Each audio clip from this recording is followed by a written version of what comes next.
Hi guys, my name is Tara and welcome to my channel.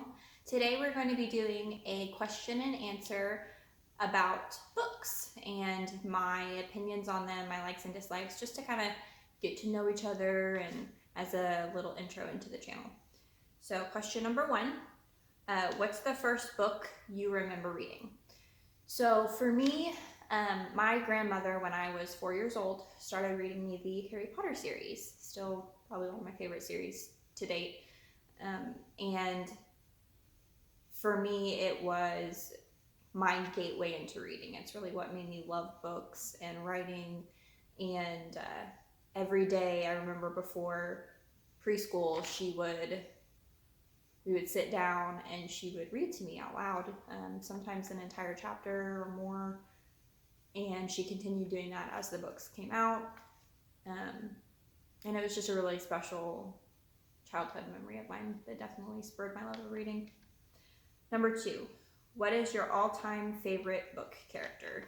This one was really difficult for me because I feel like, at least for me, often there is so much of a love-hate relationship that I have with book characters. I don't know that there's any one specific character that I'm like, they're my favorite, they're awesome, every facet of their personality is.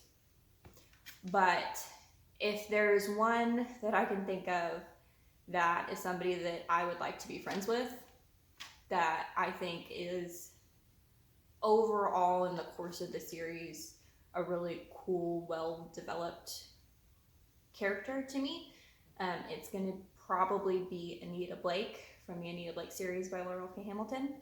I know this is kind of a older series and it's a romance genre too, which is not everybody's cup of tea. But I think for me, that answer is because Anita starts out as this very conflicted, heavily flawed character. And I think Hamilton does a fantastic job throughout the series, and it's 28 books right now, I believe, of really highlighting her growth and her personal development and showing her overcoming these obstacles that she has from her childhood. And without giving any spoilers away, because it's a great series and you should read it, I just feel like she's one of those characters that just has a lot of growth, and she's just kind of a badass and a cool personality. So yeah, I think that would have to be my answer. Like, number three, which genres do you love? Ooh, so definitely my favorite by far is going to be YA, young adult. I've been reading YA since I was a young teen myself, and it's just something that I really love the themes throughout it and the writing style and that kind of stuff. But for sure, fantasy overall. While I like contemporary or YA fiction, I tend to gravitate more towards fantasy. I love magic and witches and mythical creatures and even like vampires and werewolves and more paranormal type of stuff too. So definitely YA and YA fantasy in general. I've read some adult fantasy that I really enjoy as well. And then I definitely have a guilty pleasure of liking romance as well. There's quite a few romance series that are my secret guilty pleasure reads. All right, number four, are there any genres you dislike? Ooh, so this is kind of a loaded question for me because I feel like you can't really just broadly say, or at least I can't, that you dislike an entire genre, because there's always going to be that like hidden gem or maybe that book that you haven't read yet that is going to appeal to you. So I'm going to make a broad statement and say that generally speaking, I don't tend to love sci-fi. I don't really like, more specifically, I don't really tend to like space settings. And I think it's just not for me. I know they can be well done, and I know a lot of people really enjoy them. I just have not found very many overall that I really am crazy about. The exception of that being, I really did enjoy Zodiac by Ramina Russell. It's right up here on my shelf. And I also liked the first couple of the Dune series. I will say that there's a certain point in that series that I kind of lost interest, and that tends to be what happens with me with sci-fi and space settings, which is why I would have that answer. But generally speaking, it's not my favorite genre. So, number 5. Have you ever met a famous author face to face, and where? Yes. And it's not anything special. When I was about 15, I went to a book signing at my local library, and I got to meet Meg Cabot, and I got to have her sign some books, which I still have. They're some of my favorite treasured books.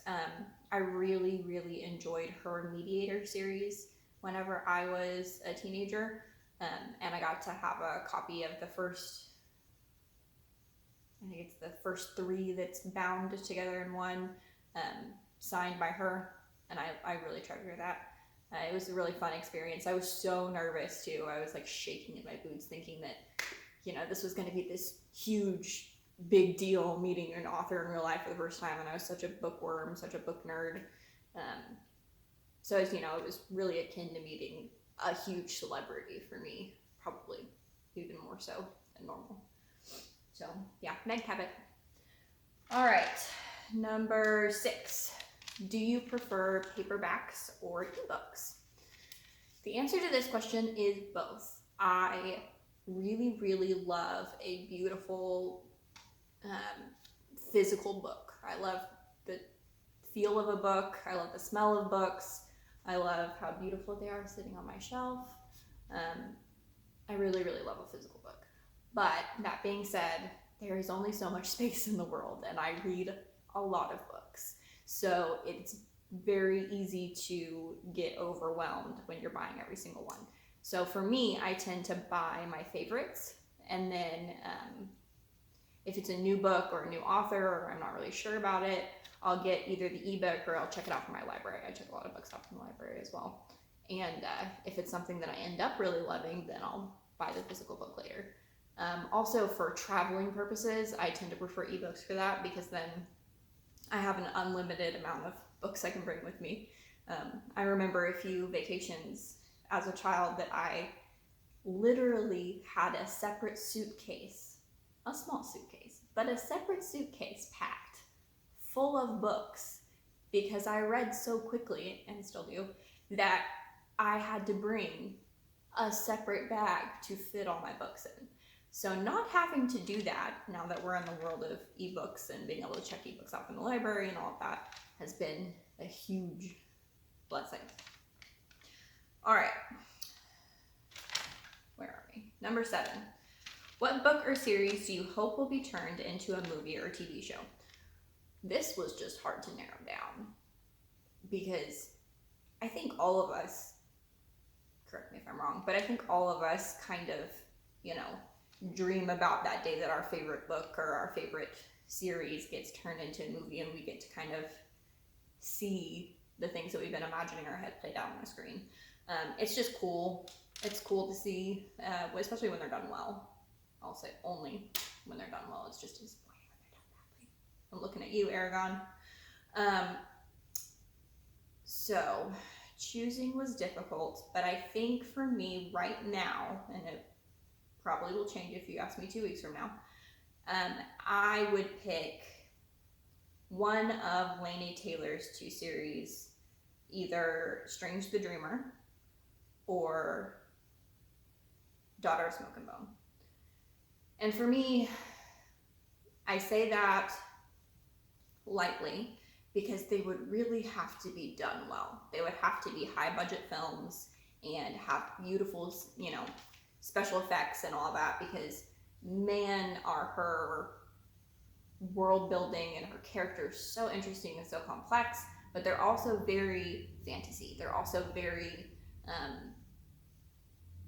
not just your standard set in an urban setting type of stories. So they would really need to be done well. But I think that those stories would do really well on the big screen. I think that they would be really cinematic. I think that the plot lines are really fast paced and just really interesting, and they would appeal to a really wide group of people if they were made into movies. And overall, I just think that would be my choice. Those are the ones that right now I would most like to see made into, honestly, probably a series, just because at least Daughter of Smoke and Bone would need to be a series to me, because it's just so long and complex, and to do it well, I think it would be better as a series. All right, number 8. Do you think there are any movie adaptations out there that are actually better than the book? I had to include this one because I have probably a pretty controversial opinion here, and most of you are probably going to be completely outraged by me even uttering these words out loud, but for me, this answer would have to be the Lord of the Rings series. I tried so hard, so many times, to read the series through, and I DNF'd it every time, did not finish. That being said, I love The Hobbit, so it's not just J.R.R. Tolkien's writing that does it for me. It's just one of those things where I feel like maybe he really could have used a good editor. There's just some tangents there and some links to some of his description. It's just a little much for me. But that's a personal taste thing. And the movies are just absolutely epic and wonderful and everything you could ask for in fantasy. So for me, I prefer the movies to the books. But again, I know that's a very controversial opinion. A lot of people really love those books, and that's fine. If that's your cup of tea, cool. It's just not mine. 8. We just did 8. 9. What attracts you to a book? Ooh, this is a fun one for me. So for me, it's gonna be, drum roll, the cover. I know a lot of people say, the old saying, don't judge a book by its cover. Okay, well, to me, in my opinion, if you're an author and you're creating this book, this world that you poured your heart and your soul into, okay, and you are then going to go publish it and put it out into the world, the very first thing that the world sees is your cover, is that cover art. And to me, it kind of is a clue into the creativeness of the author, how good that cover is. If it's something that doesn't appeal to me, if it's something that I don't like the look of, or I don't think it's pretty, or, it doesn't have to be pretty. Sometimes the dark and creepy ones are the best. But if you don't have enough creativity to make a good cover, then I don't put a lot of trust in your creativity to create a good book. Is that always true? I'm sure not. And yes, there are books that I really like that don't have a pretty cover, but I think generally speaking, most of the books that I love, I also really, really love their cover art. So, yeah, I judge books by their covers. I do that.